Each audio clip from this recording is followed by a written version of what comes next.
the heart. Yes, it is the heart. Right? So what chambers of the heart? Right? You guys see it on the side? Right ventricle. Right. Right? Left ventricle. Ventricle. Atrium. Atrium. Right atrium. Wait, that's a lung lobe.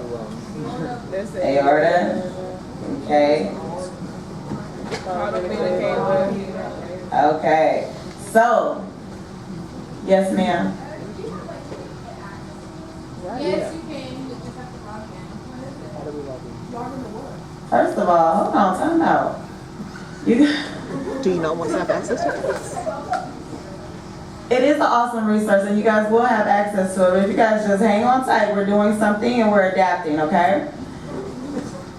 And so you will have that. You can just, like I just logged in and I just searched Oregon State Radiology.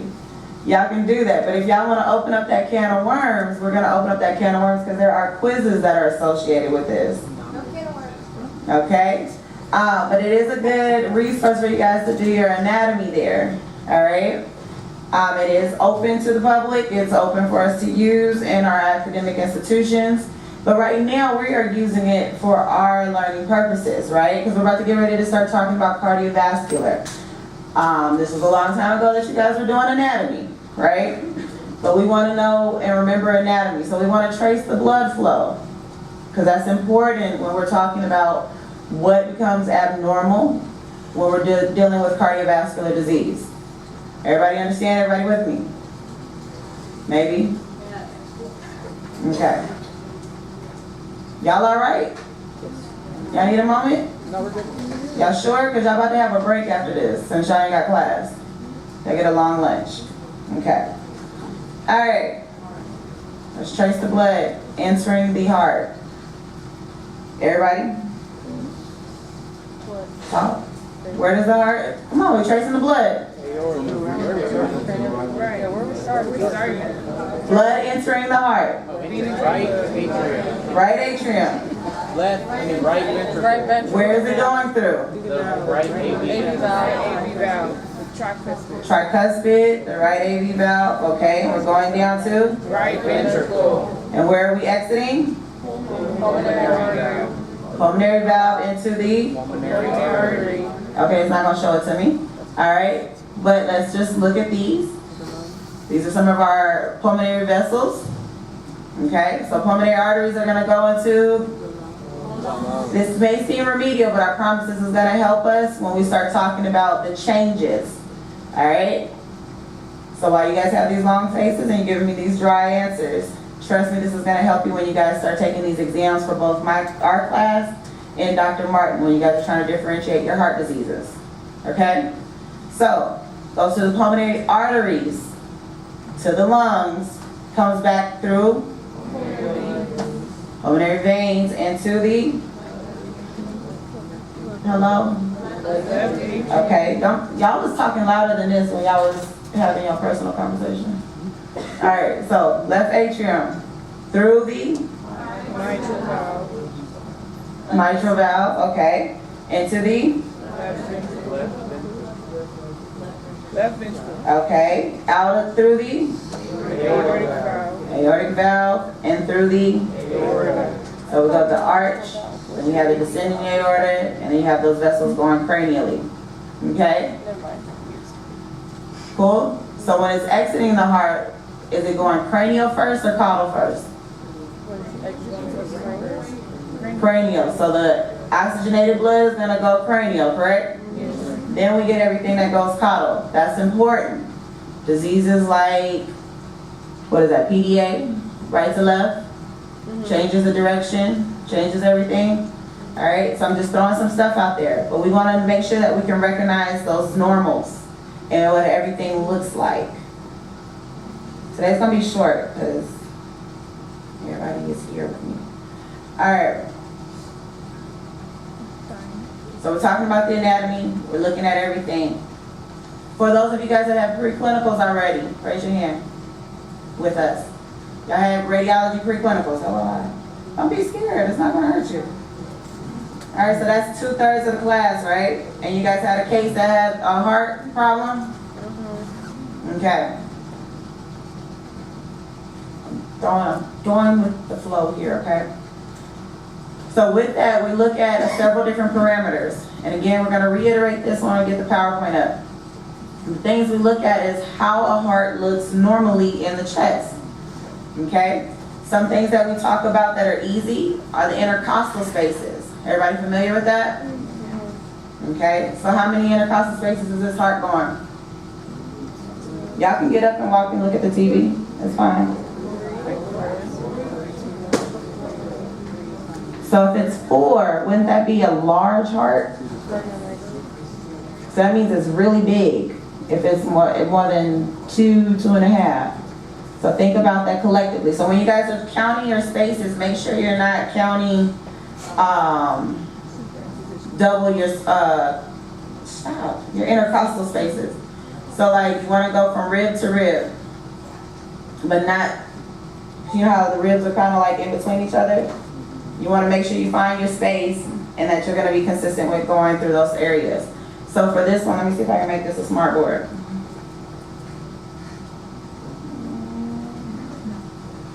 All right.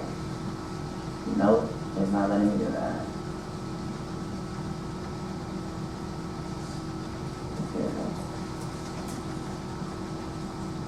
No.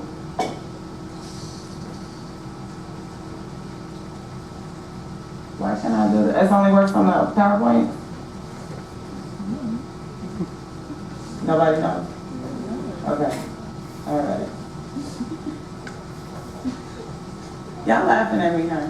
It's fine. Today is just one of those days. We're all human, right? Y'all have a day, y'all gonna get irritated. Everybody gets irritated. That's fine, because technology does not like all of us all the time. Alright, so intercostal spaces. If you guys want to use an easier one, I will go down to the sternum. And you guys see this area from here to here? Okay, that's 1 intercostal space. From here to here, that's 2 intercostal space. And then you got like a third, like not even a fourth of an intercostal space here. Okay, so that's how long that heart goes across the intercostal spaces. Then we talk about the vertebral heart score. And I'm just throwing some things out there because this is what we're gonna get geared up to talk about once we get life together here. Okay, vertebral heart score is another parameter in which you measure or you have a subjective use of how big this heart is supposed to be. So there's some normals in which we, you know, everything in medicine, we have our normal ranges and then we have our abnormals, right? So for a dog's heart area, you're looking at the size of the heart as far as several parameters are concerned. Those parameters are going to be the intercostal spaces, the vertebral heart score, and then you're going to be looking at the clock analogy. Those are the 3 main ones. Other things you're looking at is the shape and size of things. What is everything, how is everything positioned normally in the heart? So you guys see where the carina is, correct? If we were to split this thorax into 3, this is on the lower end or the bottom of the upper third. Everybody agree? You guys see the carina here? And if we were to put this, do I have a pointer up here? They don't work on these crazy ones. So if we were to split this chest into 3, where the bottom of this trachea outline is the bottom of the first third, then you got another third here.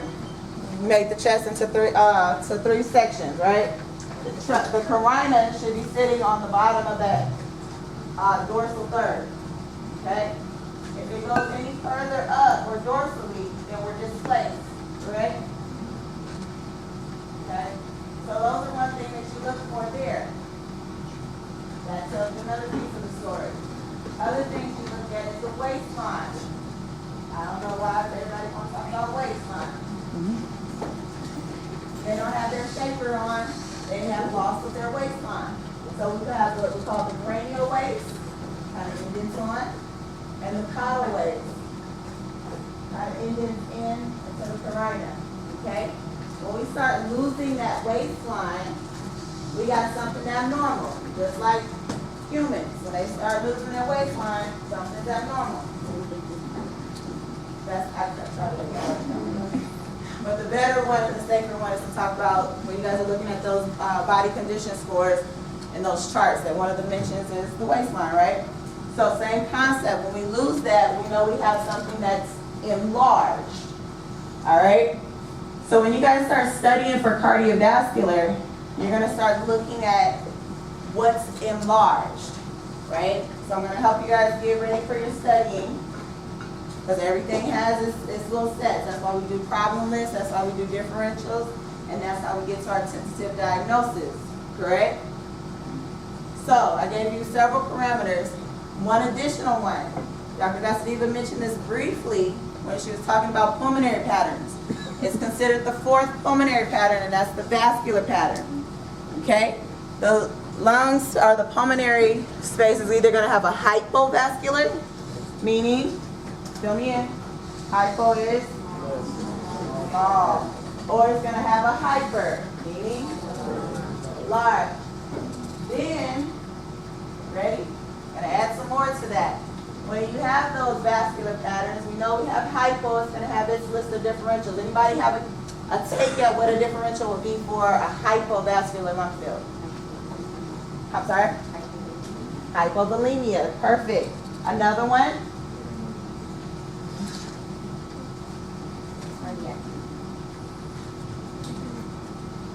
Too easy. All right. Another differential for it would be an endocrine disorder. Okay? Like Addison's.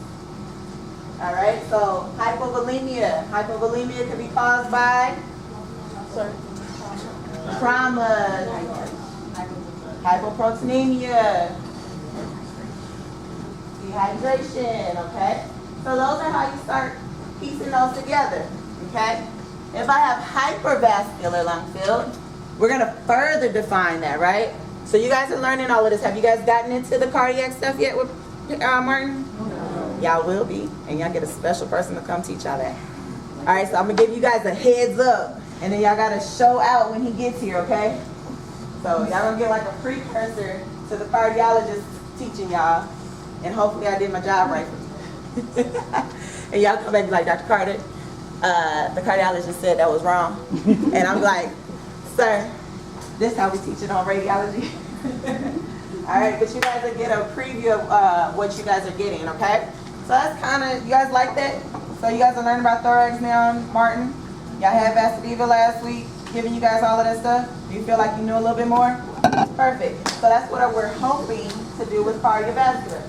So when we get into hypervascular, now you have to identify what's hyper, right? We talked about how many vessels that come from the lungs? 2. They are the pulmonary and the pulmonary.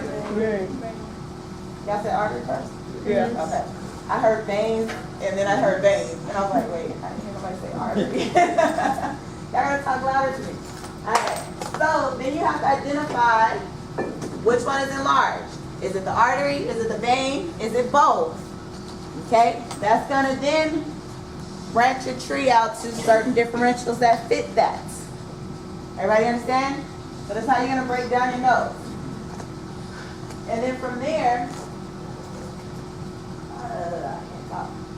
you're going to use your clock analogy, that cardiac waistline, okay? If there's anything displaced, to further localize which part of the heart is enlarged. All right, so everybody knows the signalment, a 10-year-old toy poodle coughing with a mid to high grade murmur. You guys have all worked in clinics. What is one of the primary things they're going to start looking for? Heart failure. Not that, before we get to congestive, some type of heart failure, heart murmur is going to give you what most commonly in the small breed dogs? Mitral valve, regurgitation, or we can just say mitral valve disease, until we further define it by, say, an echocardiogram or echocardiogram. Okay? So you see how you use what is most common. So then we're going to look at his radiographs and further justify how he may be suffering from the common disease, right? So that's where we'll look for those enlargements that are associated with that. All right, so you guys see how we kind of broke that down.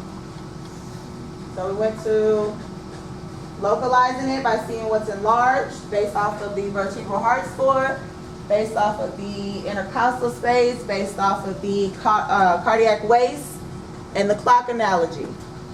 Okay? So size, localization.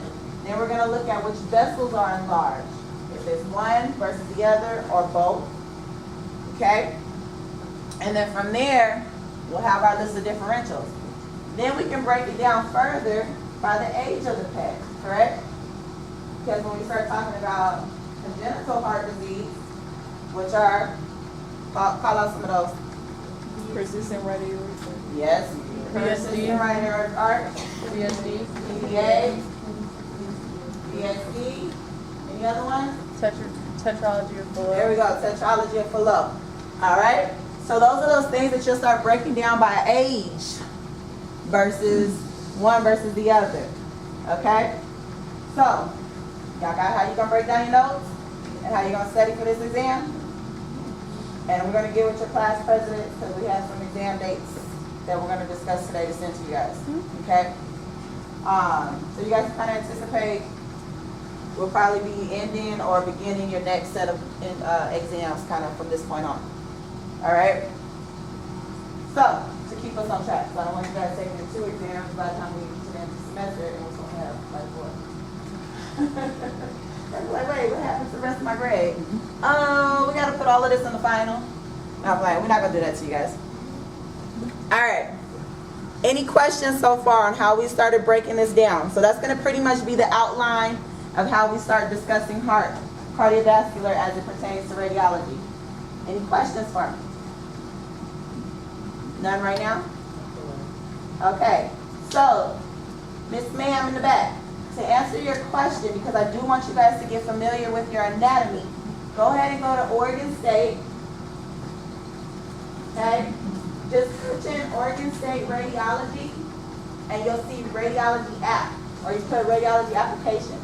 You click on it. Like Miss Mack said, all you have to do is log in with your email. All right? I would prefer you guys do it with your school email. That's fine, so that they know that this is academic use. Okay? And then from there, on this screen, what you guys will see are all the things that you should be able to visualize on a plain radiograph. Go through and remind yourself of all of these anatomy as it pertains to radiology. Get familiar with it, because once we start moving, I'm not going to spend a whole bunch of time on normal anatomy, because we need to spend a lot of time on abnormals. All right? So you guys are pretty much a class that you guys saw Perry in first year, correct? Y'all remember that barely? Y'all not that old. Y'all really not that old. I even remember when I saw Perry. Did I ever tell y'all the story about me and Perry in my first year? Okay, so we had, at that time, it was intro to vet med that we took. And was it for you guys? Yeah. Okay. I can't remember if they changed it and before they changed it again. Let me know. Alright, so intro to vet med, and Perry comes in to do her section. And she, of course, okay, well, I just decided to go off. She does her section and she's going over these normals, and then she starts picking up abnormals. But as you guys all know, Dr. Perry likes you guys to get up, move, be interactive. So we're in Patterson Hall, and there's like 4 or 5 different groups, and we're playing Pass the Mic. She's like, what do you see? It gets to my group's turn, and of course, because I like to talk a lot, I grabbed the mic. I was like, ooh, I got it. Am I going live? Yeah. Word. Who am I live with? No one. It's me. Just you. You know you're supposed to ask me if I'm supposed to go live. Girl, my eyebrows ain't even done, and I'm missing a nail. Okay. Like, she going live on me. All right. I got to get y'all on that one. But anyway, so in class with Dr. Perry, and this, I'm telling you guys this because I want you guys to know my humble beginnings, all right? And it gives you guys hope, all right? So humble beginnings, as the first year I grabbed the mic, and she's like, what's wrong with this picture? There's no heart. Yeah, for the first time, Dr. Perry was speechless. My classmates snatched that mic from me so fast. So let me explain to you. This is why it's important for you guys to understand how to describe things appropriately, because had somebody been on the other end and not seen what I was looking at, they would have been like, what? Why is the dog alive? So what it was is that the dog had severe pleural effusion, and it inhibited the visualization of the cardiac silhouette. So for me, I said, there's no heart. But instead of saying I can't see the heart, I said, there is no heart. And everybody was like, wait, what? I was like loud and wrong, but with all the confidence in the world, and did not care, okay? I just knew you could not see the heart. And that was the best way I could say it out loud. So I say that to say that yes, it's gonna be hard, but you guys will be able to see it. So now I know how to describe pleural effusion. I know how to tell you guys you cannot visualize the cardiac silhouette, right? And I know the differentials for those. So, with that being said, you guys go ahead and go to this link, take those quizzes, or take the quizzes to kind of get yourself in routine of the normal anatomy, okay? And then when we come in on Wednesday, we're gonna be very refreshed. I will hopefully have a nail on this finger and not be starting my week off crazy, not being able to get on the computer. And hopefully we'll be back in our normal environment, because I think this whole change has kind of disrupted the feng shui of everything. And so we just had like weird energy, right? You good? I love you got your hair dip, that's cute. All right, so funny. So what time is it? 10:42. 10:42. Am I on this too? Yes, ma'am. Okay, so what is y'all, do y'all know the policy on being able to record teachers and not record teachers and asking for permission? See, I'm gonna be okay, I'm cool, like, I'm gonna be nice about it, but you might get somebody that's not gonna be so nice about it, okay? So y'all gonna have a learning moment from me, out of love, all right? But y'all really should, A, let people know that they're being recorded, B, ask for permission instead of just letting them know.